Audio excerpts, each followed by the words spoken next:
No business being in this conversation, Al. You got a house, a wife, and 2 kids. You are not supposed to be happy. An all-star cast plays grown-up kids returning to their birthplace of Queens, New York for a reunion in the drama Queen's Logic, which is one of the new movies we'll be reviewing this week on Siskel and Ebert, along with a special report on the extraordinary success of Home Alone, a film that 2 supposedly influential movie critics gave thumbs down to not too long ago. Now, what did the audience see that we didn't? I'm Gene Siskel of the Chicago Tribune. And I'm Roger Ebert of the Chicago Sun-Times. Our first movie is named Queen's Logic, and this is another one of those coming-of-age movies about that peculiar experience you might call coming of middle age. The friends in this movie were all young once and lived in the same neighborhood in Queens, but now they're in their 30s and they've gone different directions in life. The movie is about a weekend when they come back together to attend the bachelor party and wedding of one of their friends. All is not bliss and joy between the would-be wedding partners, however. Ken Olin plays a struggling artist who's having second thoughts about marrying a girl from the old neighborhood, and she is played by Chloe Webb. Yeah. Something came up, all right? I'm under a lot of pressure. And if I don't trust my instincts, then I'm dead. I'm a dead man. In the old days, Joe Mantegna was the neighborhood ringleader. Now he runs a fish market with his childhood friend played by John Malkovich. Down, boys, it's payday. And I'm the boss. Debone that before noon.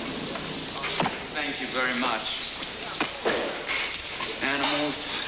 2 other old friends try to pick up girls in a club. They're played by Tony Spiridakis and Kevin Bacon. She's very shy. Inez is a healer. A healer? Of course, that's what you were doing. Oh, well, that's, wow. I don't know what to say. That's, I've never actually met one of you before, nor can I say that I, in fact, believe in it at all. But Mantegna forgets he's married when an intriguing woman turns up at the bachelor party. She's played by Jamie Lee Curtis. I always wanted to be in show business, but I'm in fish. But my friends tell me, Al, you're not a fish man, you're a lounger. And Linda Fiorentino plays his wife, who turns to her old friends when she fears her marriage is on the rocks. I'm standing there, wearing my hair the way he likes it, a dress that he picked out, and he walks in 3 hours later, he's singing, he's smiling, he wants to dance. You're pissed? That's healthy. There are a lot of characters in Queen's Logic, and at first the movie is fairly confusing. Who are these people? What do we know about them? Eventually, though, the relationships become clear, and the movie settles down into a slice of ethnic life like the other recent movies set in New York, True Love and Spike of Bensonhurst. But those are both, I think, better films than this one, which plays more like a series of isolated moments than like a thoughtful approach to the material. Some of the moments are very good. For example, a scene where Malkovich, who plays a homosexual, resents being stereotyped by another gay man.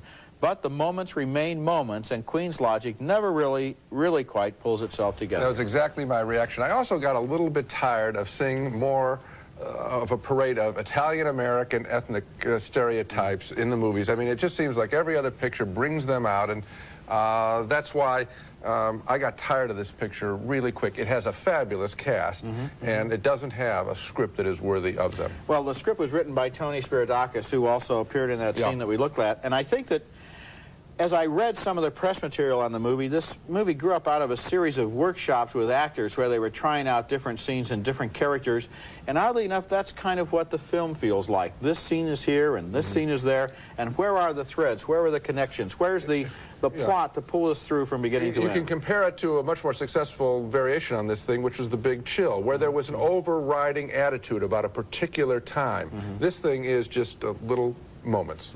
Okay, the next movie, and our next movie is called simply Run, and it's simply awful. A mindless chase picture with Patrick Dempsey, the likable star of Can't Buy Me Love, playing a young gambler on the run after a deadly altercation following a card game involving a mobster's son. The guy hits his head on a counter in a casino and dies, and Dempsey is soon running out the door into an awaiting cab. You killed Eddie Hallarell! I didn't kill anybody! It was an accident! He is pursued by both the mobster's henchmen and the local police who operate under the mobster's thumb. Along for the run is Kelly Preston in the brainless role as a card dealer. People on the run often run into carnivals in the movies because there's so many bright lights there. And here's a scene we've all seen before, many times before, as the chase moves to a parking garage. Right here, right. Left.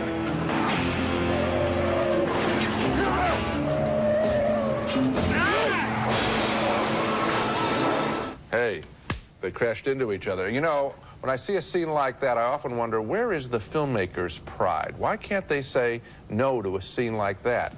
And the whole movie run is at that depressing level. Nothing original. It was made at a cheap price in Canada, but you know, it really doesn't cost money to come up with a good script, just brains. And no one associated with this project seems to have any this time. You know, the great film critic Pauline Kael named her second book Kiss, Kiss, Bang, Bang because those are words she saw on a poster in Italy, and she said, that's the briefest statement I've ever seen of a movie plot. Well, now we've got a briefer one. Movies were more complicated back in the days when they were making deep ones like Kiss, Kiss, Bang, Bang. Run really does describe this movie. He runs from beginning to end, and what disturbed me was the movie makes no attempt to answer the obvious questions of the audience. There are several opportunities in this movie for this guy to get clean away, no problems, he's out of town, they never see him again, but no, he has to stay there and make one mistake after another, one brainless act after another, just in order to set up another sequence. It's completely worthless. Coming up later in the show, a man's girlfriend vanishes into thin air in The Vanishing, and coming up next, clever insects from the Amazon transform themselves into the folks next door in Meet the Applegates. Okay, crawlers, rise and mutate. Imperative that we maintain a believable cover while they infiltrate and sabotage the nuclear power plant. What's nuclear, Dad? Lesson number 1. Most people say nuclear. Next time, get it right. They may look like a typical suburban family, but actually those are extremely intelligent and dangerous giant insects from the Amazon who develop the ability to transform themselves so they appear to be human beings. Then they move into a dream world where there's lots of sugar and grease and fast food and garbage to dine on, a typical American suburb. The name of the movie is Meet the Applegates, and here's what dinner time is like at the Applegate house. Johnny, eat some more sugar. You're still growing. I'm already full. If you don't eat your dinner, you can't have dessert. Did someone say dessert? I happened to find a pile of rancid trash in a dumpster behind the 7-Eleven. That's Stockard Channing as Mom Applegate, and Ed Begley Jr. plays Dad. The next-door neighbor is played by Glenn Shaddix, and he is the natural arch-enemy of the insects because he is an exterminator. His dog captures a large insect that had appeared to be the Applegate's dog before it reverted to being an insect after getting stoned on pot. Look, it's got Spot's collar on it.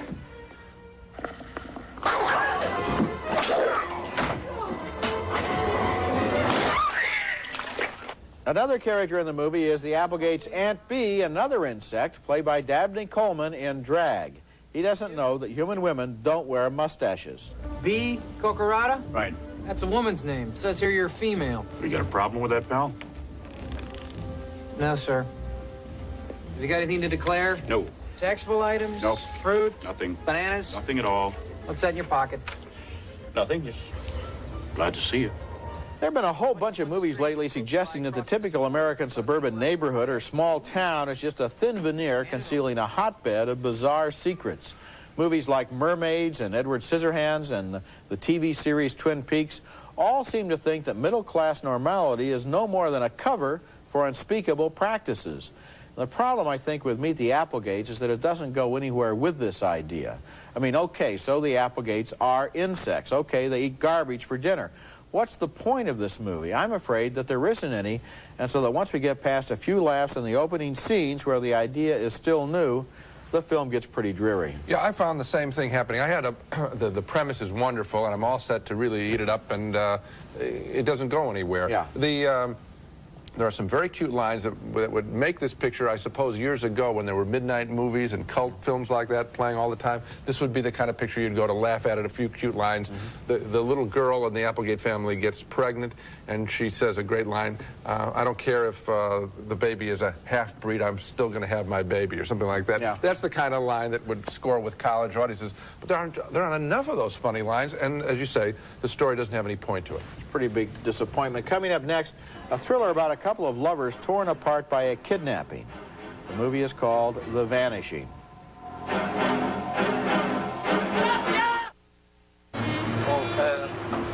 There. You don't mind walking there? Why do you not step in my car? That is more easy.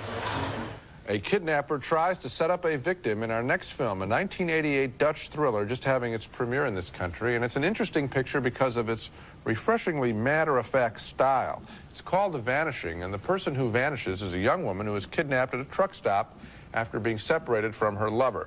The tension in the film is set up when we first meet the couple. There's a problem with their car in a tunnel.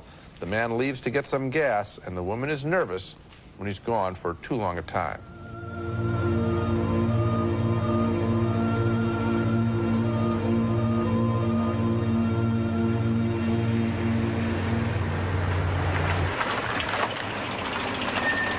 The villain in this piece is a seemingly mild-mannered married man and father who, when we meet him early on, is practicing how he will chloroform a kidnapping victim.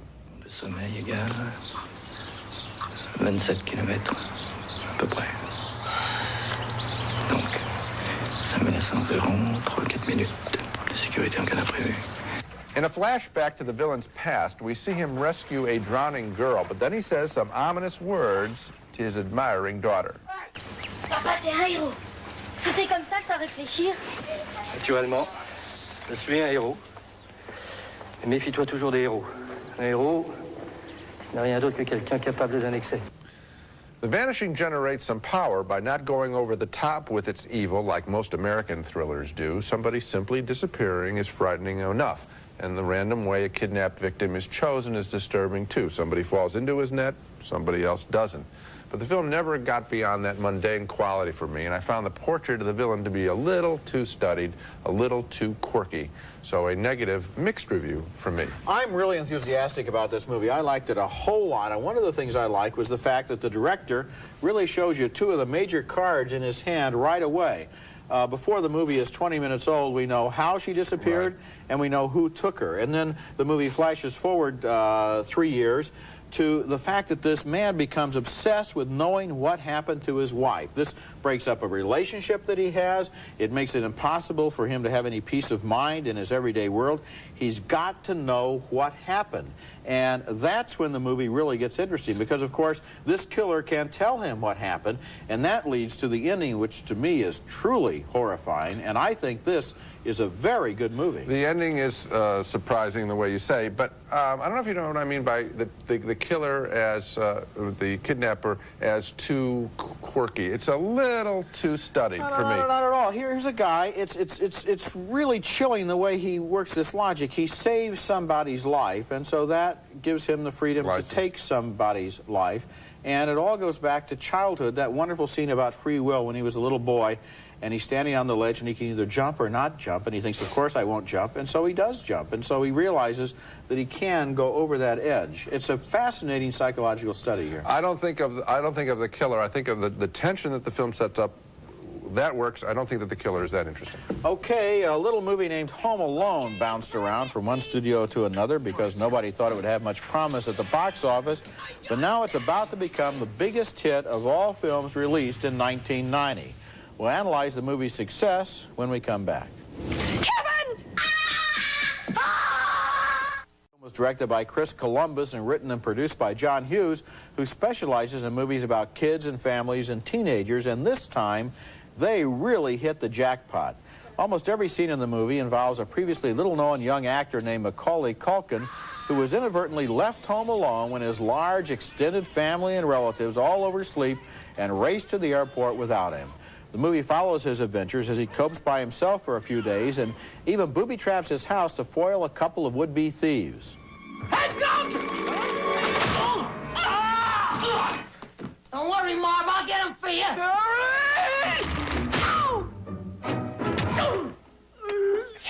For nearly 3 months, Home Alone has stood at the top of the box office charts, week after week after week, ahead of even such highly touted blockbusters as Godfather Part 3 and Kindergarten Cop, which also did very well, but not this well.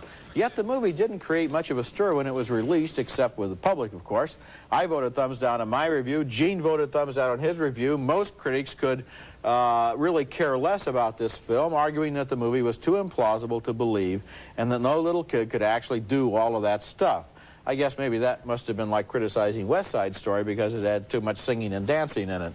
It turned out that the audiences loved the whole package, including the implausibility. But there may also have been some deeper forces at work there.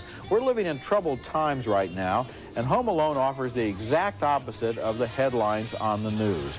It's funny, it's lightweight, it's escapist, it's a fantasy, it's a comedy, it's about a little kid. It shows the kid using his ingenuity to outsmart the bad guys, and the audience seems to be thinking, if a kid could do it, why couldn't I? The implausibility is part of the fun. And to quote another ad about another movie, boy, do we need it now. Well, I think that the secret has to do with they did tap into a common fear, and we both talked about that in our original reviews, which was being home alone is a frightening thing. I remember the first time I was left home alone without a babysitter, and I stood by the window most of the night just waiting for my family to come home. So that you start with that. What we both felt is that they didn't play it serious, and of course they didn't, much to their success. I just think that the reason, because I'm trying to explain how could we be so off, and if that's what we really are. And I think that maybe it has a lot to do with slapstick, which is such a special taste. In other words, you either buy somebody's idea of physical slapstick or you don't at all. And I didn't laugh at all during all of the stunts pulled out, and I understand that gets wall-to-wall laughs from kids in the audience and from adults. Sooner or later, a book will be written on the cinema of John Hughes, who has had a lot of movies that we've liked very much, like The Breakfast Club and Planes, Trains, and Automobiles. Yes.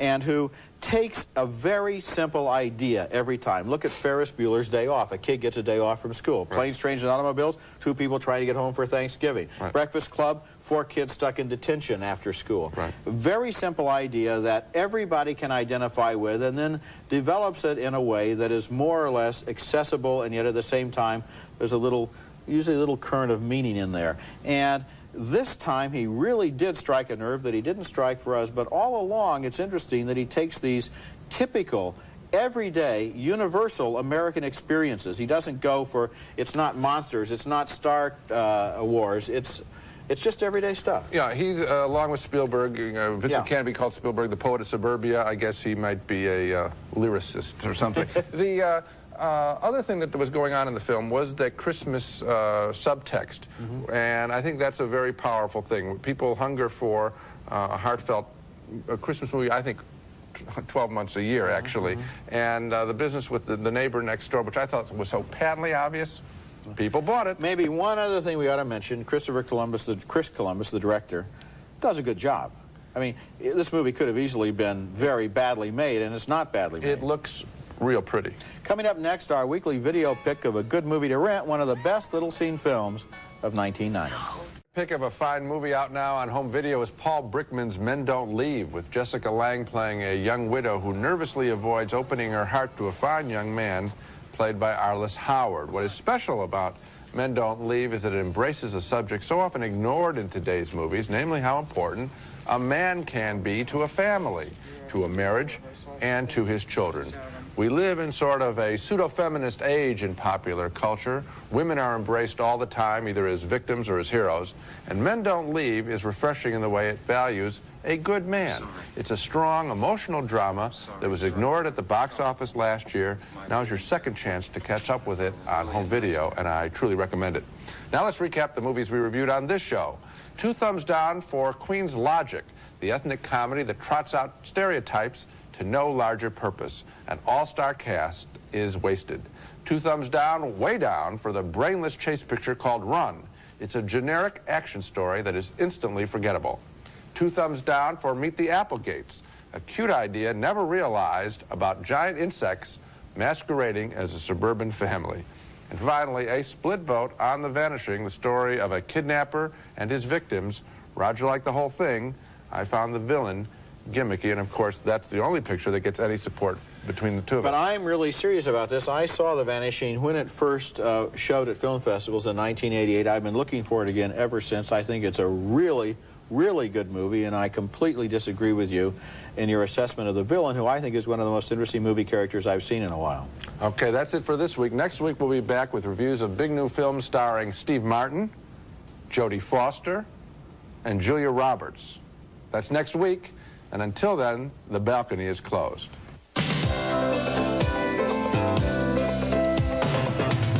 It's America's favorite jelly bean, Jelly Belly, now appearing at theaters and video stores with good taste. Jelly Belly beans, try them, you'll love them. Rice-A-Roni, the San Francisco treat, now with 30 flavors you can serve it every day for a month and never serve the same dish twice. Capri moisturizing foam bath and bath beads with natural floral essences and luxurious foam. Capri gives you softer skin. Magla's reversible ironing cover with Teflon coated design gives you 2 covers in one. Iron on either side from Magla Home Helpers.